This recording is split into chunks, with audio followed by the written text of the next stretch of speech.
কিংবদন্তি অ্যালিসা হিলির অবসরের ঘটনার প্রেক্ষিতে 3 ফরম্যাটের জন্য নতুন অধিনায়কের নাম ঘোষণা করেছে অস্ট্রেলিয়া। ভারতের বিপক্ষে ঘরের মাঠে 3 ফরম্যাটের সিরিজের জন্য সেফি মিলিনিক্সকে অধিনায়ক করে দল ঘোষণা করেছেন ক্রিকেট বোর্ড। টি-20 ফরম্যাট দিয়ে অধিনায়কের ভূমিকায় অভিষিক্ত হবেন 28 বছর বয়সী এই বোলিং অলরাউন্ডার। সব ফরম্যাটে এতদিন হিলির ডেপুটি ভূমিকা পালন করা তালিয়া ম্যাককে টপকে ম্যাক্স লিওনকে এই দায়িত্ব দেওয়া হয়েছে।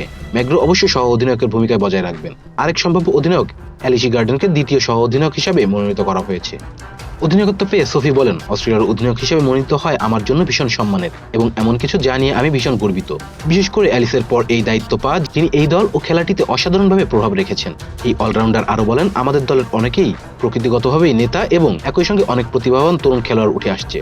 আমাদের যে পরিচয়টি এই দলকে বিশেষ করে তোলে, সেটার প্রতি সততা বজায় রেখে নিজেদের আরও উন্নতি করতে একই সঙ্গে কাজ করার জন্য মুখিয়ে আছেন তিনি।